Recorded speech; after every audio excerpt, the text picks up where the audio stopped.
अस्सलाम वालेकुम नाजरीन। सबसे पहले तो आप सबको, पूरे पाकिस्तान को मेरी तरफ़ से जो पाकिस्तान की जो शानदार जीत है इस मुख्तसर जंग में, इस पर बहुत बहुत दिल की गहराइयों से मुबारक हो। आप यकीन माने कि इतनी खुशी हुई कि फिर कल जो है ना वो मैं अपनी फैमिली को लेके गया कि आपको डिनर देता हूँ। इस खुशी में सारे बच्चों को इकट्ठा करके पूरी जो फ़ौज है ना उसको मैं डिनर पे लेके गया। तो उम्मीद है कि आपने भी ये खुशी जो है अपने अपने अंदाज से मनाई होगी। अच्छा, आपसे कुछ चंद बातें करनी थी ये जंग के हवाले से, और इसके जो कोई नताइज आए हैं वो मैंने मुख्तलिफ़ जो लोग हैं जो इस चीज़ में सोच विचार करते हैं, कुछ अपनी मेरी सोच विचार भी उसमें शामिल है। थोड़ी सी, मैं ज़्यादा इतनी नहीं कर सकता, लेकिन बहरहाल उसमें यानी जो पहलगाम वाक़े ने जो चंद दिनों में जो दुनिया का एक पूरा नक्शा बदल दिया है ना, तो ये 2 मराइल में होने वाली 2-2 घंटे की तकरीबन इस छोटी सी जो जंग है,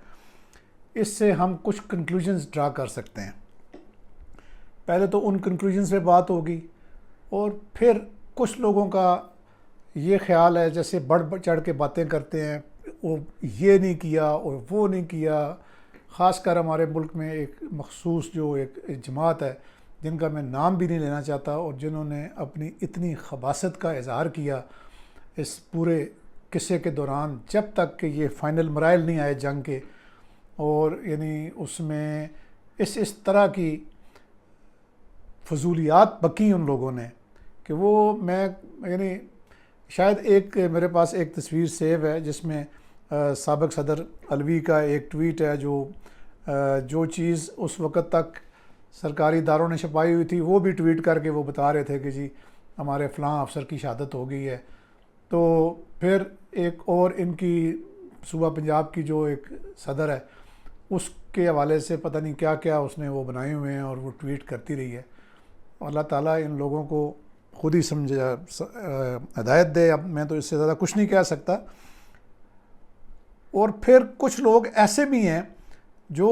जंग को एक बिल्कुल मजाक समझते हैं।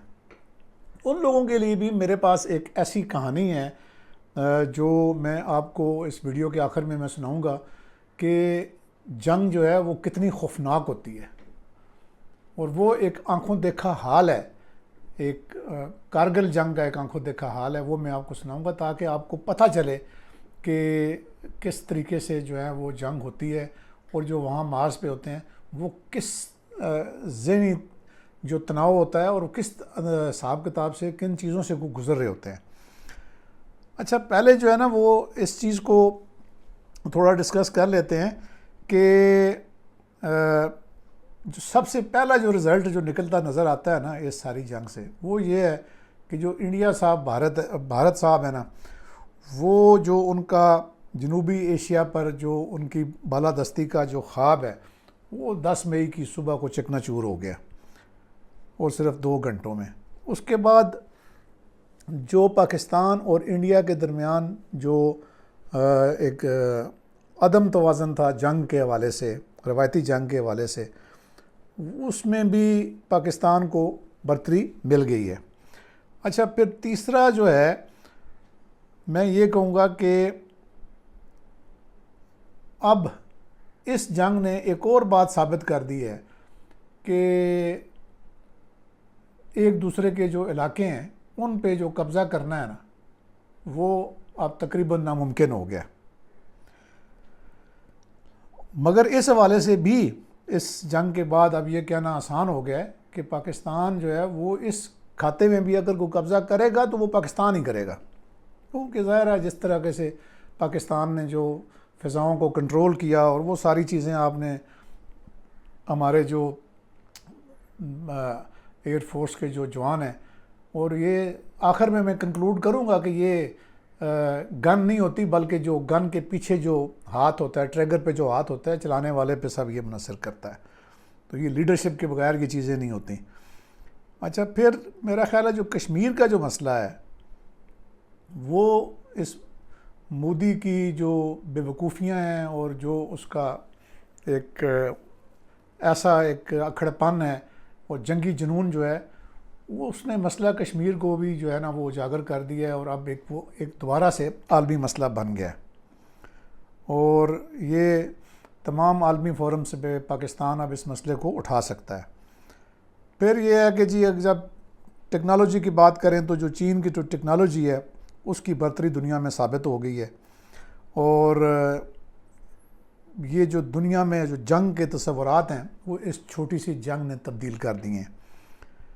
और मेरा ख़्याल है कि बहुत सारे माहिरीन का बल्कि ये ख़्याल है, मैं तो एक अदना सा वो हूँ, मैं बहुत पढ़ा लिखा आदमी नहीं हूँ, लेकिन जो ताइवान है माहिरीन ये समझते हैं कि वो कभी भी मगरब के भड़काने पे अब चीन के साथ लड़ाई का कोई ख़तरा मोल कभी भी नहीं लेगा। अच्छा, फिर जी इसराइल की जो टेक्नोलॉजी है उसका भी पोल खुल गया है। तो इसके जो ड्रोन पाकिस्तान ने गिराए क्या हैं, वो उनको बिल्कुल ही जिसे कहते हैं ना चला कर दिया था, उनको अंधा कर दिया था, और वो इधर उधर वैसे फिर उनका यानी आप जो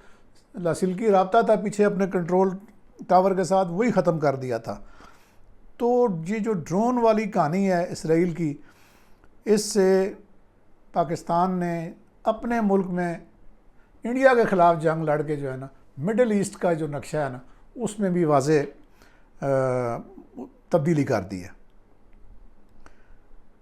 फिर अब जो दुनिया की वो ताकतें जो मिडल ईस्ट में चाहती हैं कि गज़ा को हम खाली करा लेंगे, और गज़ा यानी वो मेरा नहीं ख्याल है कि अब गज़ा खाली होगा। और जो ईरान पे हमले के बारे में जो अमेरिका या उसके हवारी या इसराइल वो ये सोचते थे, तो मेरा जो अभी मैंने मुताला किया है और जो बड़े बड़े लोगों के जो ख्यालात पढ़े हैं, तो वो ये समझते हैं कि अब ये भी वो नहीं कर सकेंगे। और फिर आपको पता है कि जो पाकिस्तान के बारे में भी ये कहानियाँ बड़ी चलती हैं कि जी असल में तो यानी वो एक नारा भी आपने सुना होगा ना कि इमरान खान बहाना है, पाकिस्तान निशाना है। यानी बहाने तो और होते हैं, लेकिन असल में तो हमारी जो ये एटमी टेक्नोलॉजी है, ये बहुत सारे जो दुनिया में जो ऐसी पावर्स हैं जिनको ये पसंद नहीं थी, तो अब पाकिस्तान पे भी हमले के बहाने ढूंढे शायद जाते हों कहीं, अब उसका भी चैप्टर क्लोज़ हो गया है। अच्छा, इसी तरीके से अमेरिका की वर्ल्ड पावर होने की वजह से जो माहिरीन का ख्याल है कि जो यूनिपोलर वर्ल्ड है वो ख़त्म हो गया और अब जो है ये बाईपोलर हो गया है, और ये चाइना की जो उभरती हुई नई ताकत है उसकी वजह से। और फिर जो मगरब के जो असले का जो भरम है वो भी टूट गया है, उसकी बर्तरी का। और ज़ाहिर है जैसे कि मैंने पहले बताया कि चीन जो है वो अमेरिका का हम पल्ला होकर सामने आया है, हम पल्ला ताकत बन गई है। और ख़ासकर इन सब चीज़ों में जो इस जंग में जो सबसे बड़ी बात नज़र आई है वो पाकिस्तान और चाइना की जो दोस्ती है वो ज़ाहिर है कि नई बुलंदियों को छू रही है। और जो यानी बहुत जानने वाले जो लोग हैं वो ये कहते हैं कि अब चाइना ने मज़ीद ट्रस्ट करते हुए जो अपनी फर्दर जो टेक्नोलॉजी है, जो सॉफ्ट टेक्नोलॉजी की मैं बात कर रहा हूँ, सॉफ्ट टेक्नोलॉजी ने इस जंग में पाकिस्तान को जितवाने में किरदार अदा किया है, वो तेज़ी से अब पाकिस्तान को ट्रांसफ़र करनी शुरू कर दी है। और आपको पता है कि जंग से पहले तक दुनिया मूदी मूदी कर रही थी, लेकिन जंग ये 10 मई को जो ये नक्शा है ये कंप्लीट चेंज हो चुका है, और अब मोदी जो है वो थू थू उस पर हो रही है। और मेरा ख्याल है last but not the least कि अगर इस जंग ने ये भी बताया कि अगर आप बेशक ताकत में कम हों, छोटे हों, और आपका मुकाबला जो है वो किसी बहुत बड़े हाथी से हो, बहुत बड़े देव से हो, तो लेकिन अगर आप इस्तकामत से रहें, आपकी लीडरशिप सच्ची हो, आपकी जो लीडरशिप का जो यानी विज़न है वो, और जो उसकी तैयारी है वो उसके मुताबिक हो, और अपने जो तैयारी के मुताबिक अपने चीज़ों को वो अमल दरामद और एग्जीक्यूट कर ले, तो फिर यानी आपको फतेह जो है ना, अब जो ये लोग कहते हैं ना जी, फतह जो है वो लोगों के दिलों में होती है। फतह किताबों में तो पता नहीं कब लिखी जाएगी, फतह लोगों के दिलों में होती है। जिस तरह से आप और मैं आज महसूस कर रहे हैं कि हमारी फ़ौज ने ये कर दिखाया है, फतह ये होती है। और जिस तरह आज इंडिया में मातम है, मोदी मीटिंग्स पे मीटिंग कर रहा है, कभी आर्मी चीफ़ के साथ कर रहा है, कभी तीनों मुसल्लह अफवाज के चीफ्स के साथ कर रहा है। आप देखें कि अल्लाह ताला की ज़ात ने किस तरीके से जो हमारे जो शाहीन हैं उनको किस तरह फतह दिलाई है, और एक बिखरी हुई कौम जो है वो किस तरह से मुत्तहिद हुई है अपनी पाकिस्तानी अफवाज के पीछे, और किस तरह अपने से 10 गुना बड़े दुश्मन को कैसे शिकस्त दी है। तो अच्छा, फिर कुछ लोग कहते हैं जी कि हमारे फ़लाँ लॉसेस हो गए, हमारे फ़लाँ लॉसेस हो गए, हमारी फ़लाँ बेस पे ये नुकसान हो गया, वहाँ पे त्यारे को भी नुकसान हो गया, हमारा जो है वो जानी नुकसान हो गए, हमारे शहरों के अंदर जब उन्होंने आके बमबारी की थी उसको लेके भी बड़े लोगों ने उस वक़्त बड़े बड़े मुंह खोले, सदर अलवी जैसे लोगों ने। तो मैं उन लोगों को एक मैसेज देना चाहता हूँ, और बिल्कुल किसी दलील के साथ मैसेज देना चाहता हूँ कि देखें, कारगिल वार में हमारी जो पाकिस्तान की जो नॉर्दर्न लाइट इन्फेंट्री है, NLI जिसको कहते हैं, इसके तकरीबन 800 नफरी थी। और ये NLI जो है कारगिल वार में कंप्लीट तौर पे ये यूनिट ख़त्म हो गई थी, मगर क्या उसकी 700 यानी 800 ये उसकी नफरी थी। और ऑन रिकॉर्ड है कि इंडिया का जो नुकसान हुआ था वो तकरीबन 4000 फ़ौजी खुद इंडिया ने एडमिट किए थे। कारगिल जंग में इंडिया के 4000 फ़ौजी मरे। अगर अब नुकसानात का मुवाजना किया जाए तो पाकिस्तान के तो बहुत थोड़े लोग मरे हैं, शहीद हुए हैं, लेकिन जो इंडियन है आखिर में वो जंग शुरू भी पाकिस्तान ने की थी और ख़त्म भी पाकिस्तान का वज़ीर आज़म जो है उसको क्लिंटन के पास जाना पड़ा। और यानी जो बाकी जो अभी चूँकि ज़ाहिर है कि वो नरगे में आ गए थे हमारे लोग, तो उस वक़्त इंडिया जो है वो फातेह ठहरा था, नुकसान ज़्यादा करा के भी उनको ये नहीं हुआ। आज अगर हमारा कोई नुकसान हुआ है तो जंगें नुकसान के बगैर तो नहीं लड़ी जा सकती। नुकसान भाई एक तरफ, और जो फतह हमें मिली है,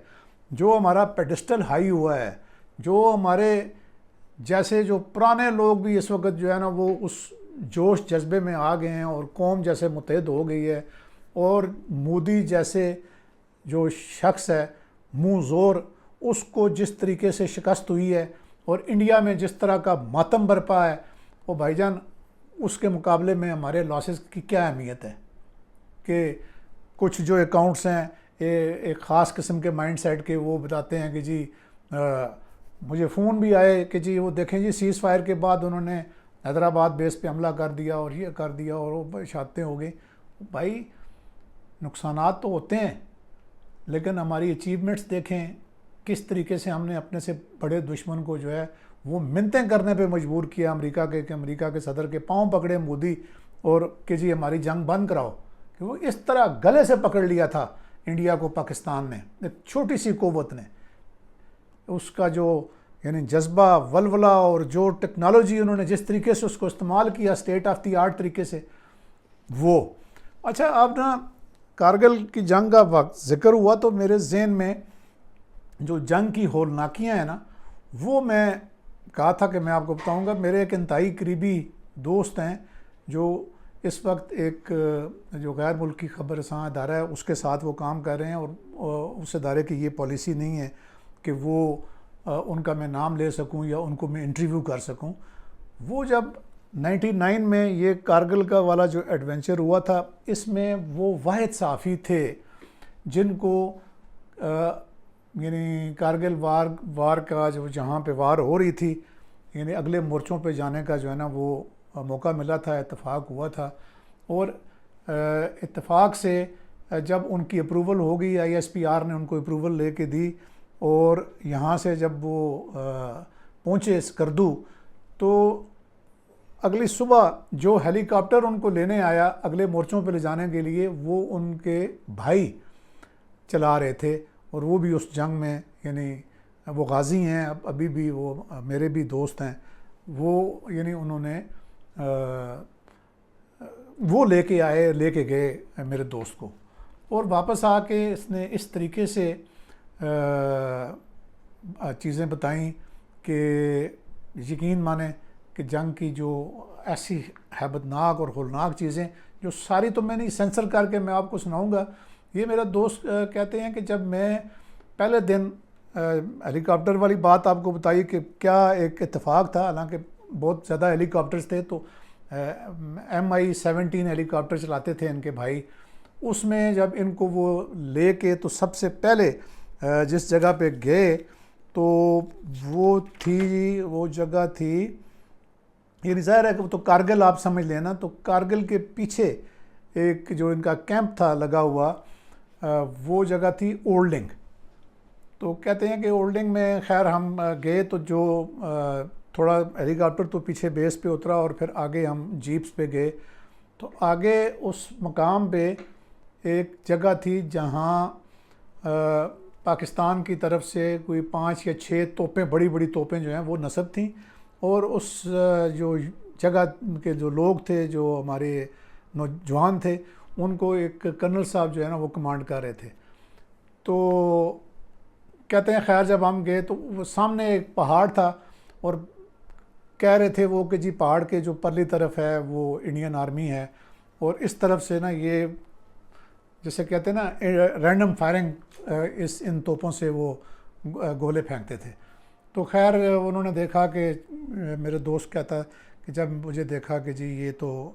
कर्नल साहब जो हेलीकॉप्टर उड़ाने वाले हैं उनके भाई हैं, तो फिर उन्होंने मुझे स्पेशल भी प्रोटोकॉल दिया और फिर हमारे सामने उन्होंने फायरिंग करके भी दिखाई। तो जो मेरे दोस्त के भाई हैं, इन्होंने उस कर्नल साहब से ये पूछा कि आपका जो एक ज़हनी जो है एक बैलेंस वो नज़र नहीं आ रहा, आप कुछ बात और करते हैं, जवाब कुछ और देते हैं। तो मेरा दोस्त कहता है कि ये बात उनका कर्नल साहब का जवाब सुन के ना कहता है कि मेरा खून खुश्क हो गया, मेरा दिल बैठ गया। वो कहने लगे कि यार आज तकरीबन 1.5-2 महीने हो गए हैं और मैंने सिवाय इन तोपों के गोलों के और घन गरज के कोई और आवाज़ ही नहीं सुन सकता, मैं सुनता, और मेरे कानों में सोए हुए भी यही घन गरज और ये चीज़ें आती हैं। तो फिर मेरा दोस्त जो साफ़ी है ये कहते हैं कि पता चला रास्ते में जब हम हेली में वापस आए तो पता चला कि बहुत सारे जो हमारे ऑफिसर हैं वो इस ट्रॉमा में अभी हॉस्पिटलाइज्ड हैं कि भाईजान ये जो आप और हम यहाँ बैठ के नारे मारते हैं ना कि इनको उड़ा दो और इनको जी इस तरह से हो, ये वो जो आगे लड़ रहे होते हैं ना उनकी ये हालत होती है। ये मेरा दोस्त कहते हैं कि जी हम फिर नेक्स्ट डे फिर वही अपने ये भाईजान के हेलीकॉप्टर में बैठ के ये इन्होंने स्कर्दू से देवसाई का इलाका क्रॉस करके, और जिधर भी आप में से बहुत सारे लोग गए होंगे कि चिलम की तरफ जो चिलम चौकी है इसके इर्द गिर्द कोई मुझे याद नहीं नाम आ रहा,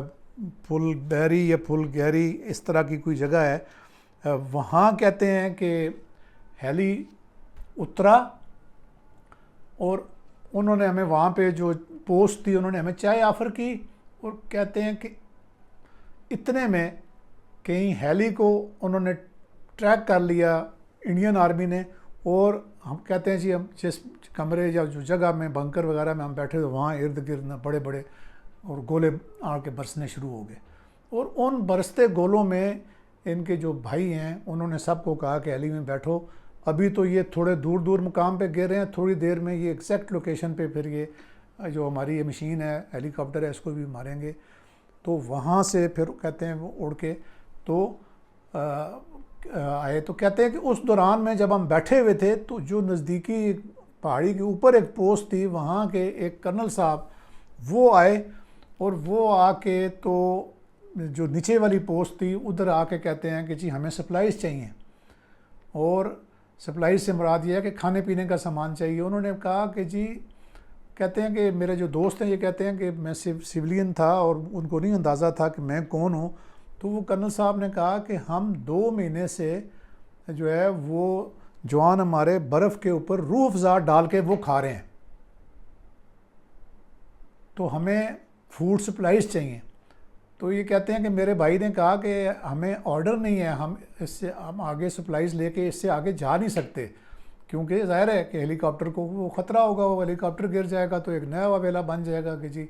वो इंडिया ने हेलीकॉप्टर मार गिराया है। तो फिर एक वाक़या उसी दौरान का ये सुनाते हैं कि एक दिन जब इनकी जो इंडिया के कुछ जो जवान हैं वो कारगिल पे LOC क्रॉस करके आए थे पाकिस्तानी इलाके में, तो वहाँ पे उनकी मौत हो गई। वो डेड बॉडीज़ जो ये जो होते हैं ना हमारे जो क्या मिलिट्री ऑपरेशंस के जो हर हफ्ते बात करते हैं, तो वो उस दौरान तय पाया कि ये उनको वापस करनी है। तो ये मेरा दोस्त कहता है कि मैं अपने सोल्जर्स जो उनके जो दुश्मन के जो फ़ौजियों की जो लाशें हैं उनके 6 कॉफिन्स थे ना, 6 ताबूत थे, वो देने जब हम गए बर्फ़ में, तो वहाँ से उनकी एक टोली आई, इधर से हमारी टोली गई। तो कहते हैं कि जी वहाँ जाके एक दूसरे को उन्होंने वो मिले और एक्सचेंज करके उनके डेड बॉडीज़ उनके हवाले की। उन्होंने वो खोल के कॉफिन देखे, रिसीव करके। तो मेरा दोस्त कहता है कि मेरी हैरत की इंतहा ना रही कि जिन्होंने कॉफिन उठाए हुए थे वो दौड़ के वो जा रहे थे अपने पोस्ट की तरफ, और जिन्होंने हमारे लड़कों ने जिन्होंने ये हवाले किए थे, कहता है मैं भी उनमें शामिल, इन्होंने दौड़ लगा दी वापस अपने सेफ जगह की तरफ। तो कहता है मैंने कहा कि आप क्यों ये दौड़ क्यों रहे हैं? तो उन्होंने कहा कि हमारे पास इतना ही टाइम है कि जब हम यानी जितने तक वो जो मुखालिफ फ़ौजी हैं वो जब तक अपने कैंप में नहीं पहुंचते उनसे पहले हमने अपने कैंप पे पहुंचना है, क्योंकि अगर वो पहले पहुंच गए तो वो फ़ौरन हम पे फायर खोल देंगे। मतलब इस हद तक इतना खौफनाक और वहशतनाक वहाँ मनाज़र होते हैं, और उसमें हमारे ये जो सपूत हैं ये काम करते हैं। ये सारी कहानियाँ सुनाने का मैं को डराने के लिए नहीं कह रहा था। फिर एक वाक़या उन्होंने और सुनाया कि जिस दिन वो आ रहे थे जिस हेलीकॉप्टर में, उसमें हमारे जो शोधा थे उनकी 9 या 10 डेड बॉडीज़ यहाँ आनी थी इस्लामाबाद। तो वो 2 हेलीकॉप्टर्स उसके लिए मुख्तस हुए थे। तो वो मेरा दोस्त कहता है कि आप अंदाज़ा लगाएं कि जब कारगिल के महाज से वो डेड बॉडीज़ जब शहर में आईं तो स्कर्दू शहर के जो मनाज़र थे, पूरा एक जुलूस था शहरियों का, और वो ला इलाहा इल्लल्लाह का जो विर्द है वो पढ़ते हुए और वो जो कॉफिन्स थे उनको लेके एयरपोर्ट तक जा रहे थे। तो ये कोई जंग जो लड़ने वाले होते हैं वो किसी आसानी में नहीं होते, उनको कोई शौक़ नहीं होता। वो क्या जज्बा होता है कि उसके लिए वो रूह अफ़ज़ा पे 2 महीने गुजारा करते हैं, बर्फ़ पे डाल के खाते हैं, या उसने कहा कि हम घास खा रहे हैं वो खाते हैं। या एक जो है वो बेचारा बता रहे थे कि जी ट्रॉमा से उसको कोई यानी अब समझ ही नहीं आती थी कि वो बोल क्या रहा है, क्या कह रहा है एक ऑफिसर, और हमारे लिए यहाँ पे एसियों में बैठ के बातें गप्पे मारना और उनके ऊपर तनकीदें करना और कहना कि जी फ़लाँ जगह पे नूर ख़ान पे वो गिर गया तो इन्होंने कुछ भी नहीं किया। तो सुने होंगे आपने इन लोगों के, वो अलीमा ख़ान की बातें सुनी होंगी कि किस तरह स्पेकुलेट कर रही थी वो। इस तरह के लोगों को सियासत में रहने का हक़ है जिनके अंदर जो है ना वो दिल ही ना हो। और फिर अब जब अल्लाह ताला ने हमें बरतरी दिलाई, अल्लाह ताला ने हमें कामयाबी दिलाई, अब उन लोगों की सुने कि अब वो क्या कह रहे हैं। और वो भगोड़े जो पाकिस्तान से बाहर बैठे हुए हैं, इंक्लूडिंग दैट शहबाज गिल, जो इधर जब तफ्तीश में था तो इस तरह रोता था ज़ारो कतार कि जी पता नहीं मैंने अपने घर वालों से मेरे से अल्लाह ने क्या मेरे से गलती हुई है कि जो है ना मैं इस वक्त सॉलिटरी कन्फाइनमेंट में हूँ वो मैंने कहा निकल जाओगे, ज़मानत हो जाएगी तुम्हारी, क्यों तुम रोते हो। ऐसे बुज़दिल वो बाहर बैठ के अपनी फ़ौज के ख़िलाफ़ जो है ना वो बकवासात करते हैं। तो बहरहाल मैं भी जज्बाती हो गया। आपको एक दफ़ा फिर इन सारे जो हमारी ये जंगी कामयाबी हुई है, जिस तरीके से हमारे मुल्क का नाम रोशन हुआ है, जिस तरीके से पाकिस्तान यूं पेडेस्टल पे हाई अप हो गया है और एक नंबर पे जाके खड़ा हो गया है, जो वो होता है ना विक्ट्री स्टैंड, उस पे यकीन माने कि एक नंबर पे खड़ा हो गया हमारा कंट्री। अब हमारा काम है कि इसको आगे लेके चलें, इसमें इत्तेहाद और इत्तेफाक पैदा करें, और ये जो लोग जो इस तरह के बकवासात करते हैं इनसे जान छुड़ाएं। आपका अल्लाह हामी व नासिर हो। अल्लाह हाफ़िज़।